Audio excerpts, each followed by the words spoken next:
things like Oak Hill Middle School really what makes Newton that much more unique. And we can't be more thankful for the teachers and honoring them this month and this week for Teacher Appreciation Week. One of the mottos that you have that you share with the kids.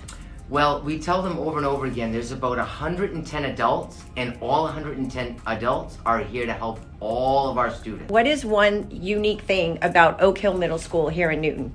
I think there's a couple of things that I'm proud of. I think our school, we're really fortunate to have a really diverse school. Adults love being here and love supporting students. So we have incredible opportunities for both in-school classroom activities, more than 30 languages spoken at home in our school. In that diversity, many families who are bicultural bring such richness to the conversation and to the points of view in our school. So I believe teacher appreciation is every day, but this particular week, our amazing PTO honored the teachers and everyone in the school with a really special lunch.